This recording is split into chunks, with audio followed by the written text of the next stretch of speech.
नहीं सत्संग, भजन नहीं हरि को, श्रवण न राम कथा अनुरागी, कानों से भगवत चर्चा नहीं सुहाती।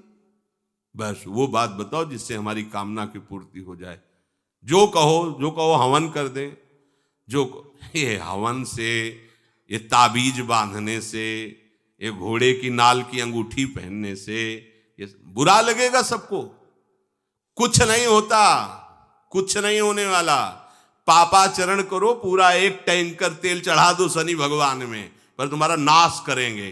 क्योंकि वो तेल से प्रसन्न नहीं होते, वो हरि के शरणागत से प्रसन्न होते। ये सब हरि के अनुचर हैं, सब हरि के अनुचर हैं।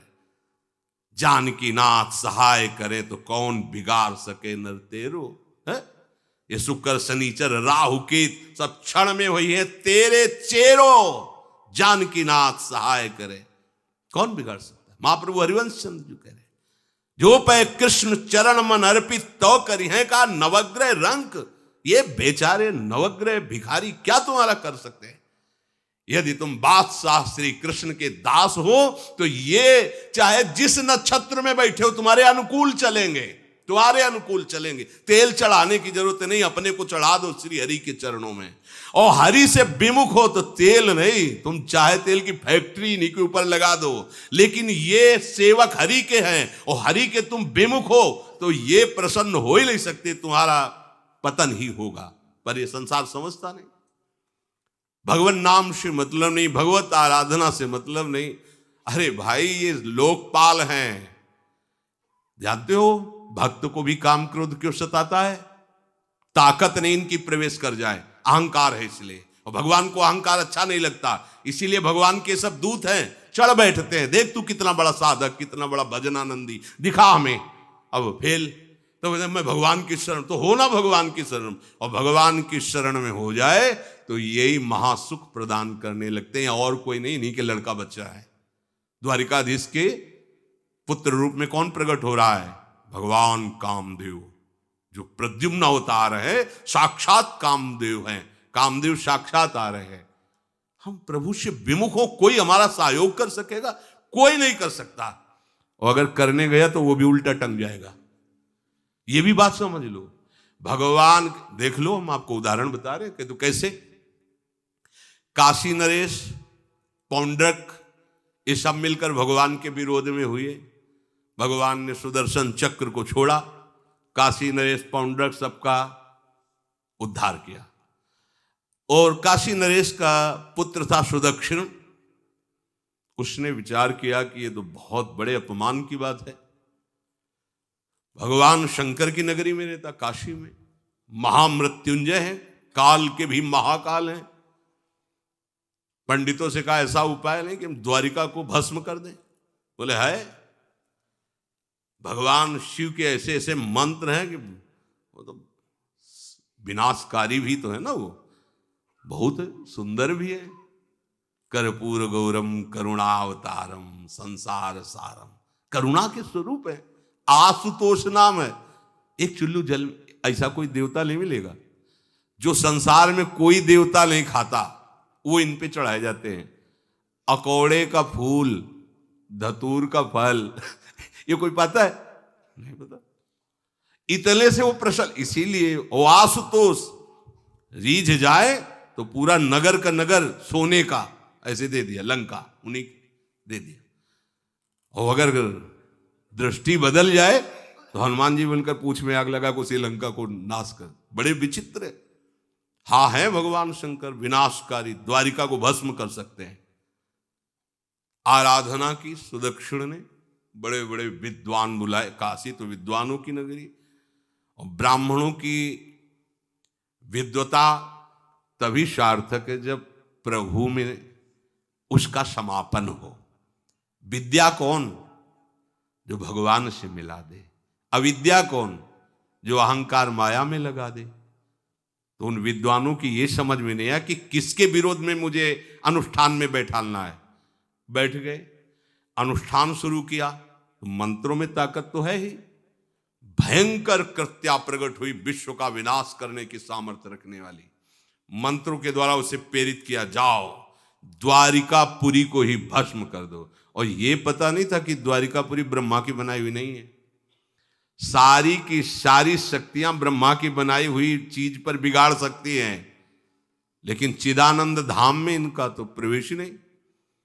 अब दूर से द्वारिका में दिखाई दिया, भयंकर ज्वाला में कृत्य आ रही।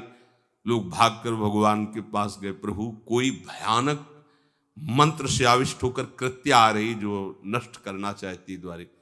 तुम्हें घबराने की जरूरत नहीं, न बताने की जरूरत है। द्वारिका हर समय सुदर्शन से सुरक्षित है, और सुदर्शन कोई जड़ चक्र नहीं है, वो चैतन्य भगवत पार्षद है। जब जहां जैसा अवसर आता है वैसा वो रूप रख लेते हैं। एक को मारना है तो 100 अरे वाले, हजारों को मारना है तो 1000 अरे वाले, और अगर पूरा सिस्टम विनाश करना है तो अनंत अरे वाले सुदर्शन चक्र हो जाते हैं। और जब सेवा ये नहीं होती तो हाथ जोड़े भगवान के पास खड़े रहते हैं। ये कोई जड़ वस्तु नहीं कि तलवार है भगवान की तो तलवारें बनी खड़ी रहेगी, नहीं, पार्षद स्वरूप है। आवश्यकता हुई वही कौमुदी की गदा सुदर्शन, ये सब दिव्य है। पांचजन्य शंख सुदर्शन चक्र सेवा में थे। भगवान ने आदेश किया, देखो क्या है, सुदर्शन चक्र ने दौड़ाया कृत्या को, वहीं चल जहां से आई तू, वहीं ले गए जहां पंडित लोग सब सावधान, मंत्र से अपने को सुरक्षित किए। ये बड़े खतरनाक अनुष्ठान होते हैं, जो मारण अनुष्ठान होते हैं, बहुत खतरनाक होते हैं। मतलब अगर सही माने में वो भगवत आराधक नहीं है तो फिर नष्ट भी कर देंगे, ऐसा नहीं। तो एक प्रसंग आता है कि एक शालिग्राम भगवान को नचा करके पैसे लेते थे। बहुत से लोग इकट्ठा हो गए, तो चमत्कार को देखने वाले संसारिक जन होते हैं, तो ऐसे शालिग्राम रखते, ऐसे करते, शालिग्राम ऐसे ऊपर उठते, ऐसे ऐसे ऐसे ऐसे नचाते, और लोग अरे देखो भगवान इनके इशारे से नाच रहे हैं। ऐसा एक भक्त तो उसी नगर में एकांत में भजन करते थे, बड़े कई शिष्य उनके थे, भिक्षा मांगने हो गए। उन्होंने देखा, आके गुरुजी से, उनका ऐसा भक्त कभी कर ही नहीं सकता। भगवान का भक्त अपने भगवान को प्रदर्शन नहीं बनाता, ये तो कोई तांत्रिक है, भक्त नहीं है। भक्ति की अलग संज्ञा होती है।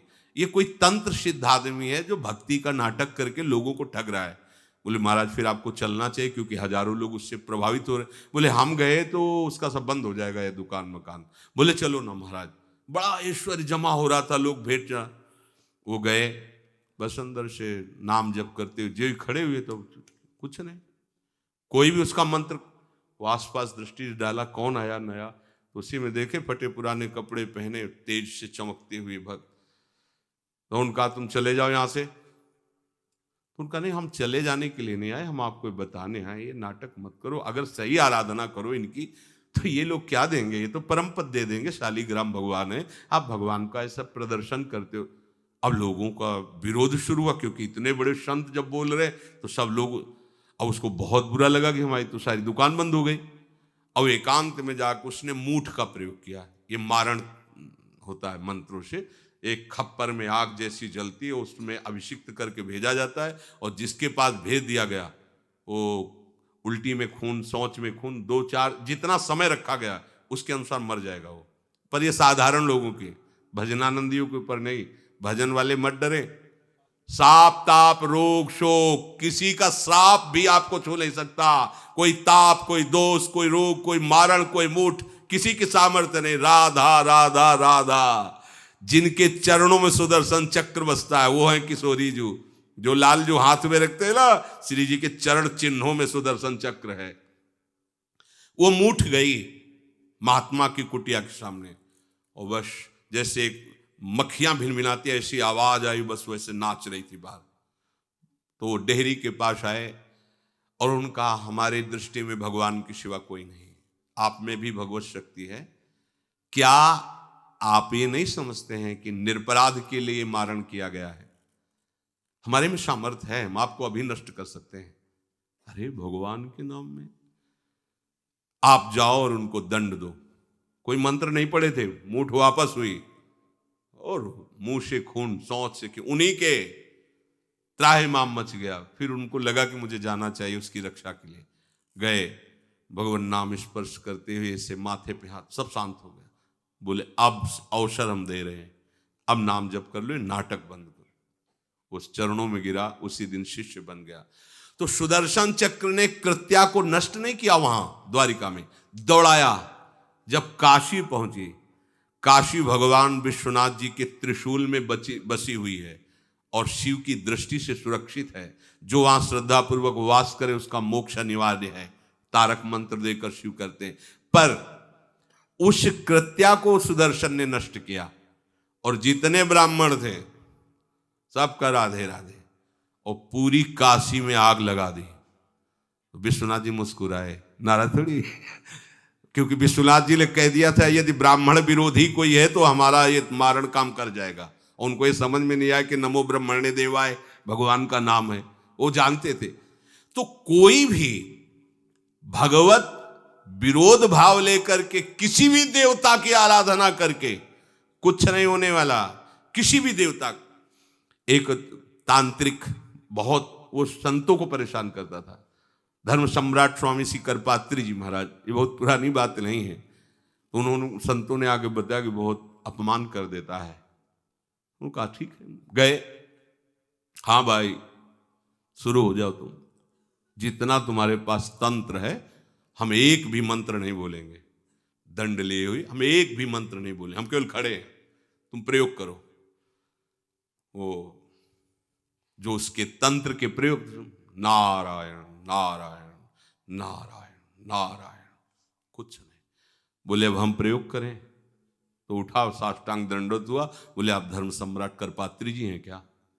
क्योंकि इतनी सामर्थ्य केवल उन्हीं में है जो मुझे रोक सके दूसरे। बोले बंद कर दो, दोबारा शिकायत नहीं आनी चाहिए हमारे पास।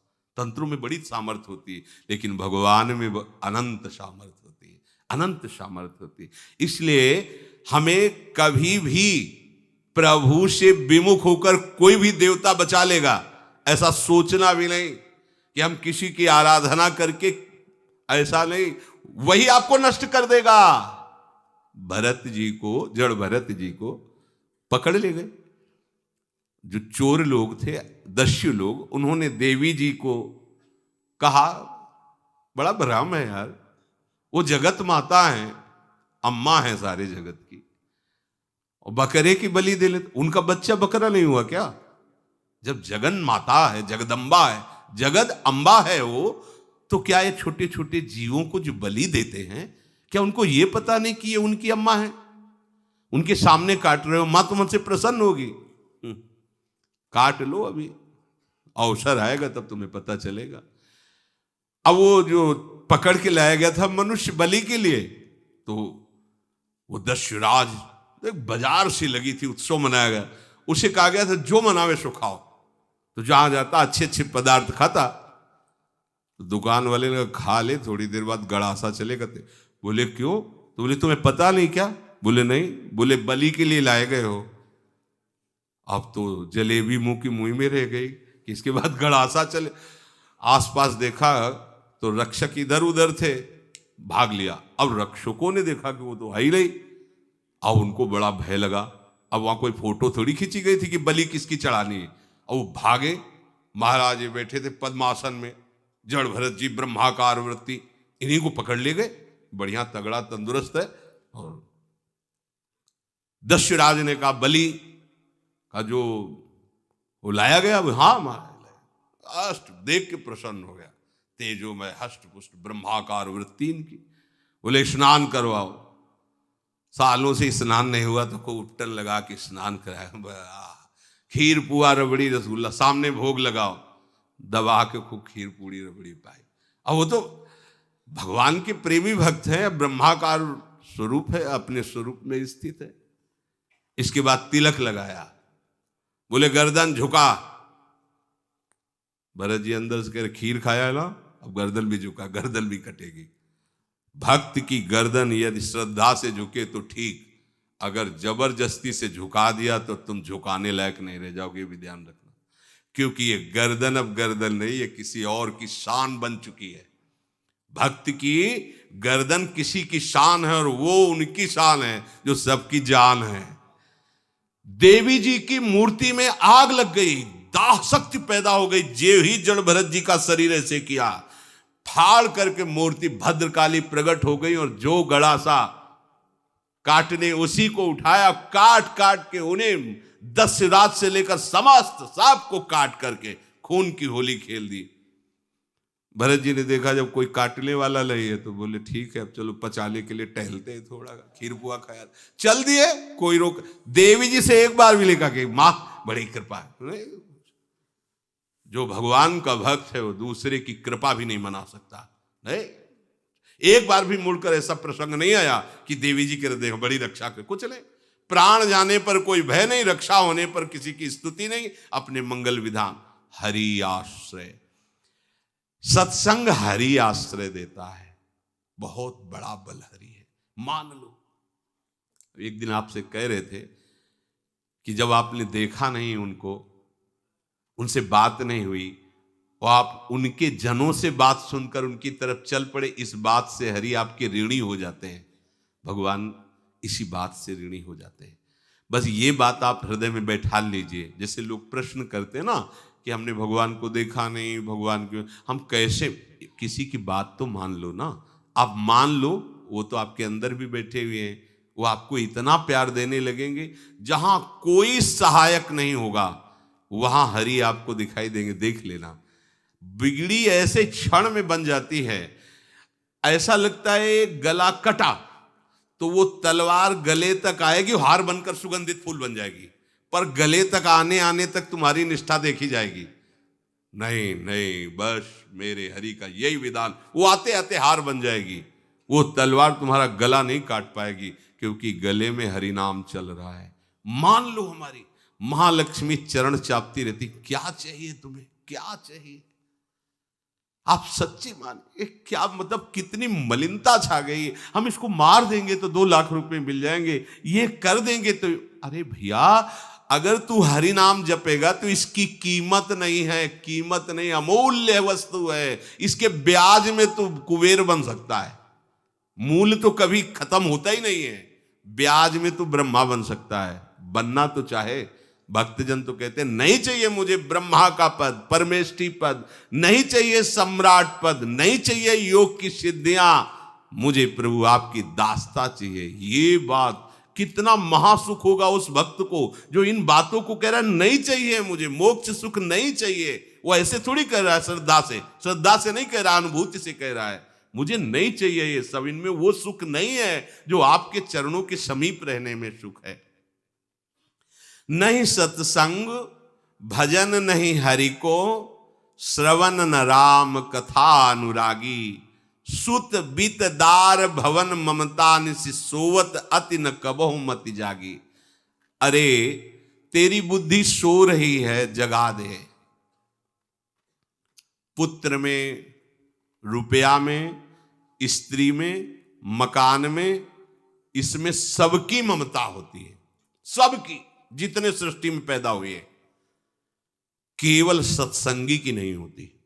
जो असली सत्संगी है उसकी ममता प्रभु के चरणों में होती है, क्योंकि वो जानता है सब रूपों में प्रभु ही है, ये सब पसारा प्रभु का ही है, इसलिए ममता उसकी प्रभु के चरण। एक अहमता ममता ये जग में है दुख जाई, ये जब श्री जी की ओर लगे तो होत परम। जाग जा, बिना जागे दुख दूर नहीं हो सकता। जैसे स्वप्न में हम देख रहे हैं कि समुद्र में डूब रहे हैं, अब जागृत में आसपास सैकड़ों नाव लगा दें तो बच जाएगा क्या वो, क्योंकि वो तो सो रहा है और वो स्वप्न में देख रहा है। अब हम नाना प्रकार के तैराकों को बाहर तैनात रखें तो उसको कोई सुख मिलेगा क्या, क्योंकि वो स्वप्न में। उसको अगर सुखी करना है तो एक ही उपाय, जगा दे। जगा दो तो ना समुद्र रह गया ना डूबना रह गया। ऐसे ही संसार में मोह से ऐसे ग्रसित जीव हैं, भाई इतना ही सुखचार है, और उसी स्वप्न में वो दुख से निवृत्त होना चाहते हैं। अब हम बाहर से उनकी कामनाओं की पूर्ति करने वाली बात करें तो क्या वो सुखी हो जाएंगे क्या? इसीलिए कोई साधु जो भगवत मार्ग का पथिक है वो कभी सपोर्ट नहीं करेगा जाओ ऐसा, वो जाओ ऐसा ही है जैसे उस स्वप्न में समुद्र में डूब रहा है, बाहर से हम जल जहाज नाव तैराक सब लगा रहे हैं, लेकिन वो नहीं सुखी होगा, क्योंकि उसके सुख का कारण तब बनेगा जब स्वप्न हटे। स्वप्न तब हटेगा जब वो जागे। जो सपने सिर काटे कोई, बिन जागे दुख दूर न होई, तो उसको जगा दो। साधुजन क्या करते हैं? जगा देते हैं उसको। जागो, कहां मोह निशा सब सो अनिहारा, देखे स्वपन अनेक प्रकारा, यही जग जामिन जागे जोगी। योग भगवान से जो तुमने वियोग कर रखा है, तुम जगो। जे ही जगोगे तो जे ही जाने जग जाए हेराई, जागे जथा स्वपन भ्रम जाई। कोई नहीं यहां। एक कल श्लोक, मत्तः परतरम नान्यत किंचित अस्ति धनंजय, मेरे सिवा कोई नहीं। ये कब पता चलेगा? जागने पर। तो हमें ये बहुत कुछ दिखाई दे रहा है, स्वप्न है। उमा कहूं मैं अनुभव अपना, सत हरि भजन जगत सब सपना। तो बोले तुलसीदास हरि नाम सुधा तजी, सठ हठ पियत विषय विष मांगी। अगर कहीं संतों के पास भी गए तो क्या मांग रहे हैं? हठ करके विषय विष मांग रहे हैं। वो आत्मदेव नाम के एक ब्राह्मण थे, सब कुछ समृद्धि थी, संतान थी नहीं, बड़े दुखी गृहस्थी में। हमारा कुल चलाने वाला होना चाहिए। बड़ा भ्रम बैठा हुआ है, हमारा कुल चलाने वाला नहीं, तो सब बेकार, जीवन ही बेकार हो गया। बिना गुरु के यदि शास्त्र पढ़ोगे ना तो भ्रमित हो जाओगे। स्पष्ट लिखा, पुत नाम के नरक की उसको प्राप्ति होती जिसके संतान नहीं होती। अब तो गृहस्थ में बेचारा पड़े परेशान। उन्होंने सोचा इससे अच्छा है आत्महत्या कर लें। बहुत संतों के पास जाकर के यज्ञ करके सब अपनी कामनाओं की पूर्ति चाहते, दान पुण्य दे करके। उसने भी जितना उपाय हुआ किया, नहीं हुई संतान। मरने के लिए वो जंगल में, उधर से एक सन्यासी जी आ रहे थे। देखा साधु तो ब्राह्मण तो थे, उठे प्रणाम किया। देखा उनको, उदास क्यों हो? उनका महाराज उदास ही नहीं, मैं तो आत्महत्या करने आया हूं यहाँ जंगल में। अरे ये तो महापाप है, आत्महत्या तो बड़ी दुर्गति का कारण है। बोले महाराज अगर आप बचाना चाहते हो तो आप कृपा करो। क्या क्या चाहते हो? बोले हमारे पास सब कुछ है, बेटा नहीं, बेटा नहीं दोगे तो हमारा जीवन बेकार। तो उन्होंने अंतर्दृष्टि से देखा और कहा 7 जन्म तक तेरे पुत्र नहीं भाग्य में तेरे लिखा है। तो उसने कहा फिर तो अभी मरते, आत्महत्या करते, हम 7 जन्म की बात, हम 7 दिन नहीं जिएंगे, हमें पुत्र चाहिए। संत का दयालु। देखो जिनके पास तपस्या और भजन का धन होता है, जब भगवान अधीन है तो कुछ भी कर सकते हो, कुछ भी कर सकते हैं। प्रारब्ध मिटाना कोई बड़ी बात नहीं। प्रारब्ध जानते, कोई देवता थोड़ी है, तुम्हारा पीछे का किया हुआ कर्म है। और इधर जोर का भजन है, भजन के प्रभाव से कर्म को नष्ट करने में देर थोड़ी लगती है। ये तो अच्छे शुभ कर्म करो तो तुम्हारा प्रारब्ध बदल जाएगा। भजन का प्रयोग प्रारब्ध बदलने के लिए थोड़ी है। पर वो ऐसा हट किए तो उनका देखो, हट करने से लाभ नहीं मिलता है। उनका हमें उपदेश नहीं, हमें पुत्र चाहिए। अगर आप भगवत प्रेरित होकर यहां आए हो तो आप हमें। तो उन्होंने तपस्या के बल से फल की रचना की और कहा जाओ अपनी पत्नी को ये फल पवा दो और इससे निश्चित पुत्र होगा। बहुत प्रसन्न, अब कामना पूर्ण थी। तो देख लो प्रभाव, देखो कामना का। प्रसन्न हुए आए।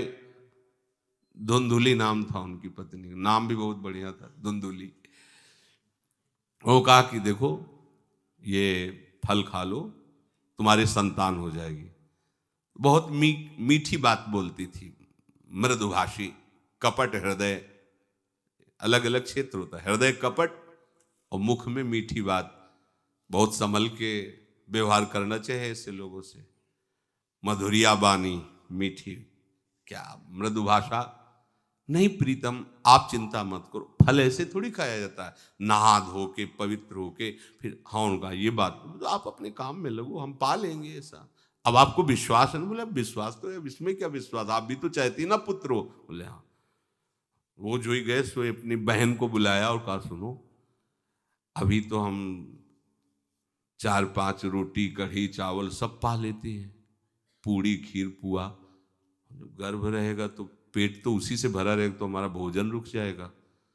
बोले हाँ ये तो बात है।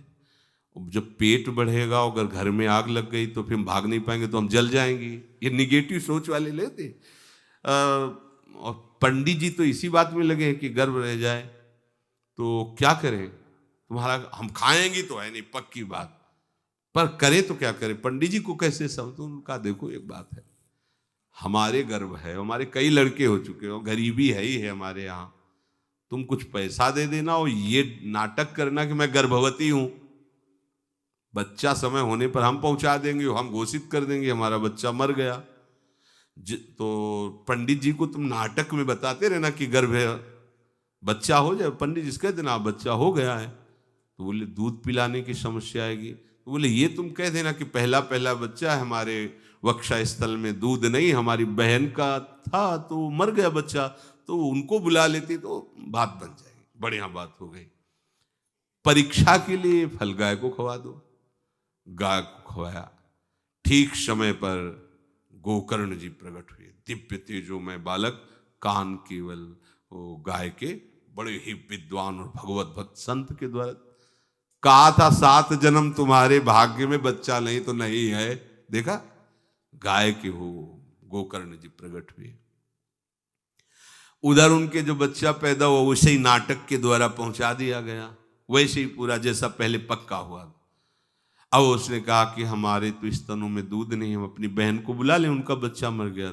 हाँ हाँ हमारा बच्चा स्वस्थ होना, आप बुला लो, उसको हम धन भी देंगे, वो हमारे बच्चे की सेवा कर। अपने नाम से जोड़ करके उसका नाम रखा धुंधकारी, धुंधुली और धुंधकारी, अज्ञान का साक्षात स्वरूप।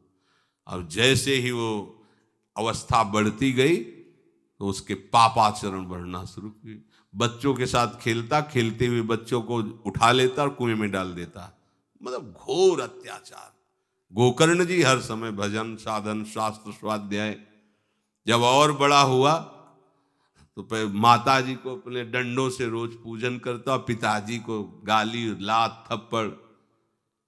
पिताजी तो रो पड़े, गोकर्ण जी से कहा कि बेटा हमारी गाय से प्रकट हुए पर भरोसा आप ही का है, बचा सकते हो। तो बोले पिताजी जाओ यहाँ से, भाग जाओ यहाँ से, एकांत जंगल में जाकर भगवान श्री हरि का भजन करो। उन्होंने 2 श्लोकों में उपदेश किया। दूसरा श्लोक ये, धर्मम भजस्व सततम त्यज लोक धर्मान, सेवन सदा साधु पुरुषं जहि काम तृष्णाम, अन्यस्य गुण दोष चिंतन मास मुक्त्वा, सेवा कथा रस मोहो नितराम पिबत्वम। हे पिताजी, अब तुम लोक धर्म का त्याग करके भागवत धर्म को स्वीकार करो, एकांत में जाकर साधु महापुरुषों के संग से उनके उपदिष्ट उपदेश के अनुसार आचरण करो, प्रभु की लीला कथा सुनो, ना कोई कामना ना कोई तृष्णा, किसी के गुण दोष का वर्णन मत करना, और सदैव भगवत सेवा भावना में रहना, इसी जन्म में तुम्हें भगवत प्राप्त। वो तो उधर गए, इतनी पिटाई की उसने माँ की, माँ कुएं में गिरकर आत्महत्या कर ली। फिर तो मनमानी आचरण, कुछ वैश्याओं को रखा और चोरी करके लाया। वैश्याओं ने सोचा किसी दिन पकड़ा जाएगा ये और हम, तो उसके हाथ पैर बांध दिए, चारपाई में ला के मुख में अंगार डाल, वो मरा भयानक प्रेत। कामना ने क्या किया, सर्वनाश। किसी को हरि विमुख होकर कभी सुख मिल सकता है? आप संतों के पास जाइए, अपनी कामना रखिए। हम ये नहीं कहते कि कामना तुम त्याग पाओगे, कामना रखिए, भगवान के पास जाइए, अपनी कामना रखिए, क्योंकि आप कामना से युक्त हैं। पर छूट इतनी दे दीजिए कि जिसमें हमारा मंगल हो वो करना। जैसे नारद जी भगवान से अपनी कामना रखते हैं कि हमारा ब्याह करवा दीजिए, और बाद में एक छूट दे देते हैं कि जेहि विधि होए नाथ हित मोरा। तो हरि को अच्छा लगेगा, गुरुजनों को अच्छा लगेगा कि इस कामना से इसका कोई जीवन बाधित नहीं होगा, वो पूर्ण भी कर देंगे। और अगर लगा कि इसका पतन हो जाएगा तो आप रोते रहो तो भी कामना की पूर्ति नहीं करेंगे। उत्तम बात तो ये है कि कामना हरि की प्राप्ति की करो, वो सर्व सुख स्वरूप हैं। किसी का अन्य आश्रय अन्य बल ना लेते हुए अपने श्यामा श्याम के चरणों का आश्रय लेकर निरंतर भजन करो, तो ये अनुभव हो जाएगा कि सुख किसे कहते हैं। अभी तुम्हें परिचय ही नहीं मिला, सुख किसे कहते हैं। सुख सच्चिदानंद है, सुख एक रस है, सुख अविनाशी है। वो सुख सदैव बढ़ता रहता है, घटता कभी नहीं। एक रस होते हुए भी प्रतिक्षण वर्धमानम है, कभी कभी अंत नहीं होता इस सुख का। ऐसे अनंत सुख के लिए हमें मनुष्य जन्म मिला है। प्यारे इसे मत खोइए। हर समय राधा राधा राधा राधा राधा, और किसी को दुख मत दीजिए। कोई गंदा नशा मत कीजिए, कोई गंदे आचरण मत कीजिए, गंदा भोजन मत कीजिए जिससे अन्य जीवों को कष्ट हो। ऐसा कोई भोजन स्वीकार मत करो। इसी जन्म में आप देख लेना, इसी जन्म में आपको वो वस्तु मिल जाएगी, निहाल हो जाओ। हम किसी पक्षपात की बात नहीं करते। अगर इस छाती को बचपन से अभी तक ऐसा, तो हम कह देते कि भाई आगे कुछ भी हो, कोई भी हमारी गलती हो, हम ये मान सकते हैं, पर हमें ये पता चला कि बचपन से आज तक जलता ही रहा, कभी शांति नहीं मिली, भागता ही रहा पर कभी विश्राम नहीं मिला। पर हम ये आपको कह रहे हैं कि जैसा प्यार प्रभु वैसा अन्यत्र कहीं कभी कहीं नहीं मिला। और प्रभु के प्यार का मूर्तिमान स्वरूप हमारी प्यारी जू, निहाल कर दिया प्रभु ने प्यारी जू के चरणों का आश्रय और उनका परिचय देकर। पूछो बस, यहाँ वाणी मौन हो जाती है। प्यारी जू तो प्यारी जू, और हम ही नहीं, आप सब महाभाग्यशाली है। वृंदावन आए, राधा किशोरी जू के घर में आए और उनकी चर्चा सुन रहे हैं, उनके सिद्धांत सुन रहे हैं। कहीं ना कहीं आपके अंदर उनकी तरफ बढ़ने की इच्छा भी है। ये बहुत बड़ी बात है। बस इस इच्छा को, इस आशा को इतना बढ़ा लो कि कोई इच्छा न रह जाए, कोई आशा न रह जाए। हर